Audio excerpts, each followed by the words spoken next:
श्री शिवाय नमस्तुभ्यम। हर हर महादेव। आप सबके ऊपर बाबा की कृपा बनी रहे, भोलेनाथ की कृपा बनी रहे। मेरे महाकाल राजा, जिस नारी की किसी भी नारी की गोद खाली मत रखना और किसी भी पुरुष की जेब खाली मत रखना। इतनी कृपा जरूर करना, क्योंकि जिस नारी की गोद खाली होती हैं उसे बहुत दुख झेलना पड़ता है, बहुत ही परेशानियों का सामना करना पड़ता है। जिस पुरुष की जेब खाली होती है उसे बहुत ही दुनिया के लोग ताने देते हैं, धक्के खाने पड़ते हैं। इसलिए भोले बाबा से आप सभी प्रार्थना करें। ऐसी जब भी आप पूजा करें, प्रार्थना शामिल अपनी प्रार्थना में जरूर इसे भी शामिल करें। किसी भी नारी की गोद खाली मत रखना और किसी भी पुरुष की जेब खाली मत रखना।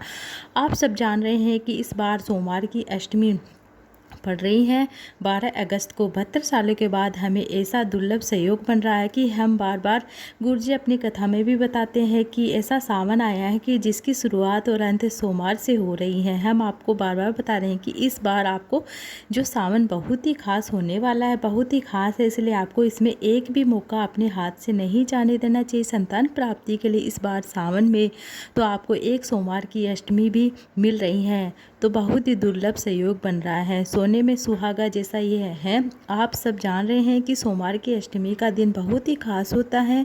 शंभु और उमा अर्थात शिव और शक्ति, आदि शक्ति का मिलन का दिन होता है। माता पार्वती और देवादिदेव महादेव भोले बाबा का मिलन का दिन है। यह बहुत ही खास दिन है। जो भी कामना हम करते हैं वह अवश्य पूर्ण होती है। मेरे देवादिदेव महादेव भोले बाबा और मेरी माता पार्वती, उसकी जो भी मनोकामना जिस शिव भक्त की रहती है उसे अवश्य पूर्ण करते हैं। इस दिन आप कोई भी आपको छोटा सा उपाय कर लेना है। निश्चित ही आपको यह उपाय विश्वास के साथ करना, उसका फल अवश्य मिलेगा ही। इस बार आपको सोमवार की अष्टमी जो 12 अगस्त को पड़ रही है, सावन में भी चौथे सोमवार को पड़ रही हैं, आपको अंदाज़ा लग सकता है कि इस बार जो सोमवार की अष्टमी है वो कितना खास होने वाली है। अगर आप और पूरे दिन भर रहने वाली सोमवार की अष्टमी, आपके शादी के समय बहुत दिन हो गए हैं, बहुत दिन हो गए आपके संतान की प्राप्ति नहीं हुई अभी तक, संतान प्राप्ति के लिए बहुत कोशिश कर लिए और बहुत सारे उपाय भी आपने कर लिए, व्रत भी कर लिए, अनुष्ठान पूजन सब जगह से गोद भी आपने भरवा ली। तो आपको संतान की प्राप्ति के लिए इस बार जो सावन की सोमवार की अष्टमी पड़ रही है, आपको क्या करना, 12 तारीख को जो पड़ रही है 12 अगस्त को सोमवार को, इस दिन आपको अपने हाथ में यह मौका नहीं जाने देना है। बेलपत्र के पेड़ के नीचे आपको खीर वाला उपाय कर लेना है, जो गुरुजी की कथाओं से मैंने लिया है और आप तक पहुंचा रही हूँ।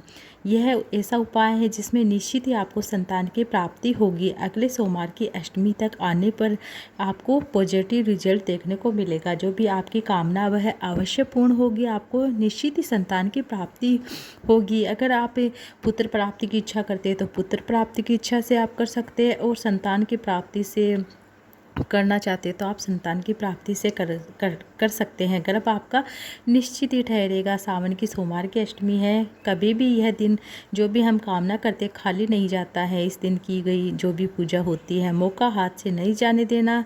साल में 3 बार ही या 3 या 4 मुश्किल से सोमवार की अष्टमी हमें मिलती हैं। तो चलिए हम पूज्य गुरुजी की कथा से सुनकर आपको उपाय समझाने की कोशिश करते हैं। लेकिन फिर हम एक बार फिर आपको कहते हैं कि जब भी आप उपाय करते हैं पूरे भरोसे के साथ कीजिएगा। आपको थोड़ा सा भी मतलब इस तरह से मन में मतलब ये फीलिंग नहीं लानी है कि पता नहीं होगा नहीं होगा, ऐसा नहीं करना। आपको पूर्ण विश्वास के साथ भोले बाबा से बोल देना है कि हे बाबा, आपको ही मेरा ये कार्य है जो पूरा करना होगा। जब तक आप पूरा भरोसा करके उपाय करेंगे तो फिर आपको फल की प्राप्ति अवश्य होगी। आपको मेहनत बेकार नहीं जाएगी। इसलिए पूर्ण भरोसा के साथ आपको ये उपाय करना है। हम तो कहेंगे कि एक बार दिल से हृदय से इस बार की सोमवार की अष्टमी के दिन आप जरूर करिएगा। निश्चित ही आपका गोद बाबा भरेंगे, आपको संतान की प्राप्ति होगी। चलिए उपाय हम जान लेते हैं। कौन सी सामग्री की आवश्यकता होगी, आपको क्या करना है, किस तरह से करना, कब करना है, सुबह करना है, शाम को करना है, सारी डिटेल से हम आपको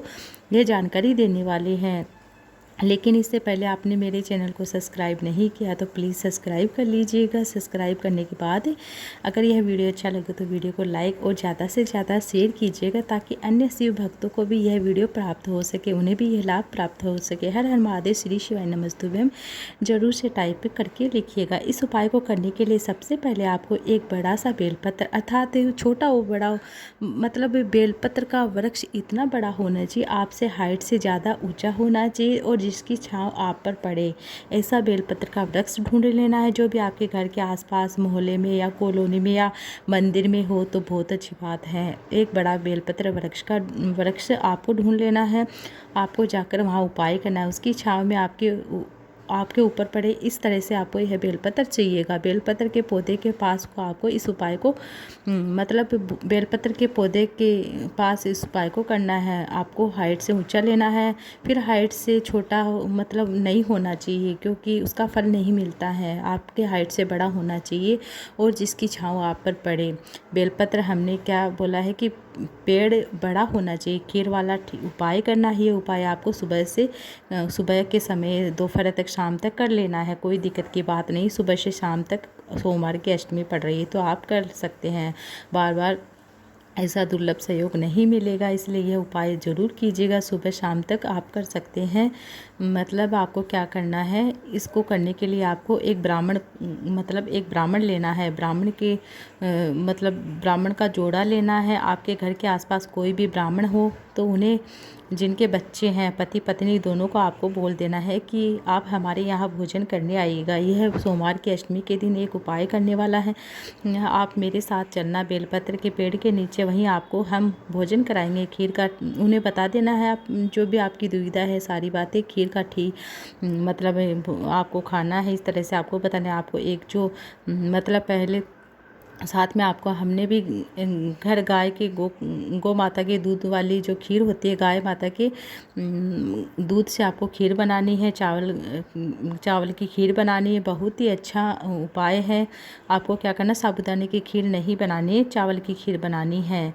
और ब्राह्मणों के जोड़ों को आपको तैयार करके साथ में आपको जो पूजन की सामग्री लेनी है वह भी जान लीजिए कौन कौन सी पूजन की सामग्री। आपको एक घी का दीपक लेना है। आप मिट्टी का भी ले सकते हो और आटे का भी बना सकते हैं। फिर चाहे तो आप इस तरीके से ले सकते हैं। गौ माता का घी का दीपक लेना है। आप संतान प्राप्ति की कामना कर रहे हैं तो लंबी बाती का दीपक लेना है। किसी भी कामना के लिए हम करते हैं तो लंबी बाती का ही दीपक लेते हैं। अपने हाथ से बनाकर कोशिश करना कि आप अपने हाथ से वह दीपक तैयार करें, बाती तैयार करें। हाथों से ही बनाना चाहिए। आटे का दीपक हो तो बहुत अच्छी बात है। फिर मिट्टी का दीपक भी आप ले सकते हैं।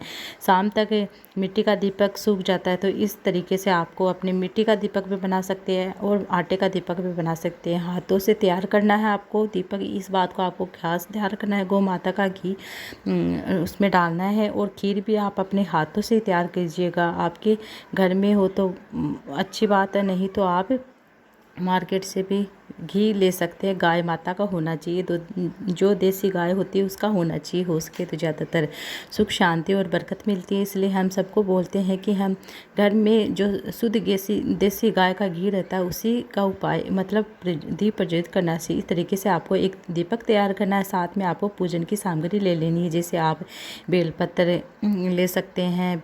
सबसे पहले आपको सुबह से शाम तक कर लेना है ये उपाय। बेलपत्र के पेड़ के नीचे मिट्टी जो है उसी से आपको क्या करना है, मिट्टी थोड़ा सा ऊपर करना है। उसकी अर्थात पार्थिव शिवलिंग बना लेना।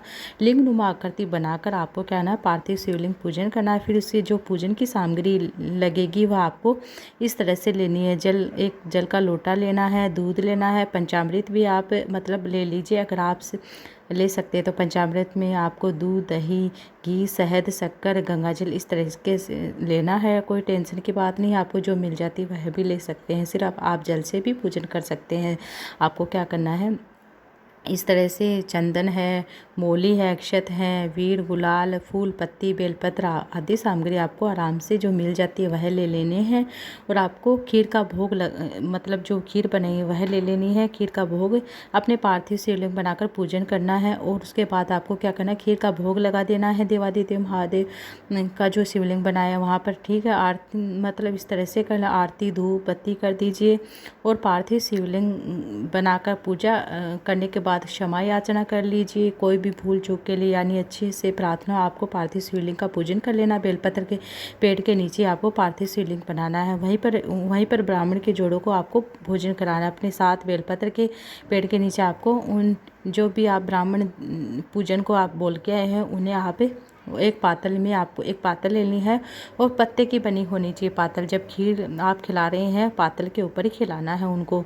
पानी पिलाने के बाद जल भी पिला दीजिए। जल मतलब आपको इस तरह से खीर का प्रसाद खिलाना है। खीर भोजन कराते हैं तो आपको पानी भी पिलाइए, नहीं तो फिर आपको वहाँ से आपने जो किया है वह उसका फल नहीं मिलेगा। इस तरह से आपको खीर खिलाने के बाद उन्हें पानी पिलाना है। जल पिलाने के बाद आपको मतलब आप थोड़ा अपने तरीके से भोजन करा सकते हैं। यहाँ पर आपको सारी व्यवस्थाएं होगी तो मतलब इस तरह से आपको कर लेना है। उन्होंने बोल देना है कि अपने साथ बच्चे को भी लाना है। बच्चे को ब्राह्मण के गोद में बैठाकर, ब्राह्मण को बैठाकर, दोनों जो पति पत्नी के जोड़ों को बैठाकर, बच्चे को बैठाकर खीर का भोजन कराना है। और आप थोड़ा सा उसे जूठन खीर छोड़ देते हैं तो उन्हें आप किसी भी अन्य कटोरी में डाल लीजिए, भोजन करें। तब उसे खीर मतलब आपको क्या करना है, जो खीर छोड़ देते हैं उनकी जूठन खीर आपको खा लेना है। अपनी संतान प्राप्ति की कामना करते हुए बेलपत्र के पेड़ के नीचे अपनी कामना कर लेनी संतान की प्राप्ति के लिए। उस जूठन खीर को आपको खा लेना है। बाबा से प्रार्थना कर लेना है, हे भोलेनाथ, मेरी शादी के इतने साल हो गए, मेरा गर्भ नहीं ठहरा है, बहुत समय हो गया है, हमने पूजन पाठ किया, व्रत किया, उपवास किया है, कोई फर्क नहीं पड़ा है। भोले बाबा, इस बार जो सोमवार की अष्टमी ऐसी कृपा करना कि मेरा गर्भ ठहर जाए। यह उपाय इस तरह से आपको प्रार्थना कर लेनी है, सफल हो जाए। भोले बाबा सबकी गोद भरते हैं, मेरी भी गोद भरना। एक औलाद के बिना दुनिया बहुत सुनी लगती है, बहुत सब ताने देते हैं, बहुत सब अब शब्द बोलते हैं। भोले बाबा आप पर ही मेरा भरोसा है, आप किसी के भरोसे को नहीं तोड़ते, मेरा भी भरोसा मत तोड़ना। भोले बाबा झोली फैलाकर आप निवेदन करें, झोली में एक औलाद अवश्य दीजिए, ऐसे औलाद दीजिए जो सर्वगुण संपन्न हो, आपकी भक्ति करे, जिसकी पूरी उम्र आदि उम्र मतलब पूरी उम्र देना। भोले बाबा अमर बनाकर उसे मतलब भोजन ऐसी भोलेनाथ से आप कृपा कीजिए, प्रार्थना करिए। भोले बाबा से प्रार्थना करने के बाद उस खीर को आप ग्रहण कर लिए और अपने मुँह हाथ धोकर जो जल लेकर गए हैं आप, जो पार्थिव शिवलिंग बनाया है उसके थोड़ा सा विसर्जन कर देना है और थोड़ा सा अपने ऊपर सिंचन कर लेना जल का। किसी भी नदी मतलब तालाब में कर सकते हैं या वहीं पर भी कर सकते हैं या कोई गमले में भी कर सकते हैं।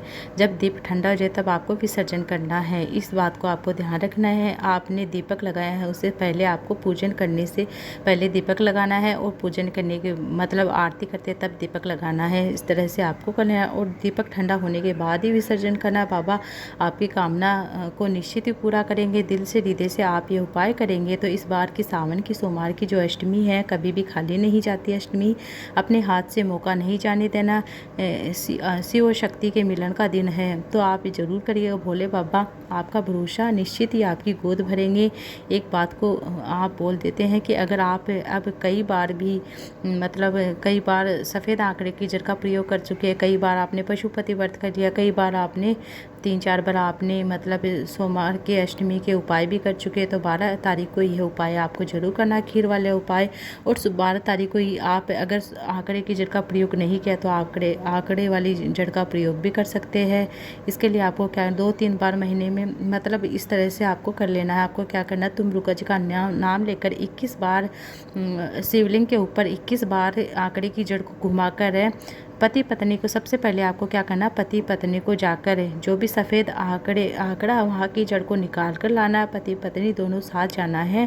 फिर आपको क्या करना, तुम रुका जी का नाम लेकर आपको शिवालय के शिव मंदिर में पहुँच जाना है और शिव मंदिर में शिवलिंग के ऊपर से 21 बार घुमाना है और तुम रुका जी का नाम लेकर घुमाना है और अपने कमर पर बांध लेना है। जहाँ नंदी विराजमान होता है वहाँ पर आपको खड़े होकर शिवलिंग का दर्शन करते हुए आपको वह अपने कमर पर बांध लेनी है। लेडीज अपने कमर पर बांध लेगी। एक बार आप इस उपाय को जरूर करके देखा। बहुत ही खास दिन है, सावन है, ऊपर से सोमवार की अष्टमी। बाबा निश्चित ही आपकी प्रार्थना को सुनेंगे, आपको सुनी गोद में औलाद देंगे। एक बार आप जरूर सफ़ेद आंकड़े की जड़ का प्रयोग भी करिएगा। सफ़ेद आंकड़े की जड़ वाला उपाय आपको सोमवार की अष्टमी के मतलब एक बार जरूर करके देखना। चाहे आपने शादी के कितने भी साल हो गए, मतलब 30-35 कितने भी साल हो गए, आपका पीरियड भी नहीं आता है तो भी मतलब बाबा ऐसी कृपा करते हैं, गुरुजी कथा में बहुत सारे ऐसे पत्र पढ़ते हैं, उनका मतलब क्या हुआ उपाय जब सच्चे हृदय से करते हैं तो खाली नहीं जाता। 7वें दिन 8वें दिन 10-15 दिन हो गए हैं उसे मतलब इस तरह से आपको कर लेना। एक बार सफ़ेद आकड़ी की जरका सोमवार के अष्टमी के दिन जरूर से प्रयोग करिएगा। कमर मतलब आपको 2 उपाय आपको मैंने बता दी सोमवार के अष्टमी के। एक बेलपत्र के वृक्ष के नीचे खीर वाला, दूसरा आकड़ी की जड़ वाला बताया है। आपकी गोद कभी खाली नहीं होगी। आप चाहे तो आप पीपल के पत्ते वाला भी उपाय कर सकते हैं। प्रतिदिन आपको पीपल के पत्ते शिवलिंग के ऊपर समर्पित करने हैं। मतलब शंकर महादेव के नाम से, फिर कुंदकेश्वर महादेव, अवधूतेश्वर महादेव के नाम से, या फिर कुंदकेश्वर महादेव के नाम से आपको पीपल के पत्ते एक समर्पित करना। उसे गाय के दूध में पति पत्नी दोनों को पीना है। इस तरीके से आपको ये उपाय करना है। आपका गर्भ निश्चित ही ठहरेगा। मेरा विश्वास है भोले बाबा किसी को भी खाली नहीं छोड़ते, आपको भी नहीं छोड़ेंगे। यह उपाय आप जरूर करिएगा। अगर आपके मन में किसी भी प्रकार के प्रश्न इस उपाय से जुड़े हुए आपके मन में है तो आप कमेंट बॉक्स के जरिए पूछ सकते हैं। चैनल पर पहली बार आए तो चैनल को सब्सक्राइब कर दीजिएगा, लाइक बटन को कमेंट में दबा दीजिए और कमेंट में हर हर महादेव जरूर से लिखिएगा। और तब तक आप सबको मतलब हर हर महादेव, श्री शिवाय नमस्तुभ्यम मंत्र का जप करते हुए आप ज़रूर लिखिएगा, श्री शिवाय नमस्तुभ्यम हर हर महादेव।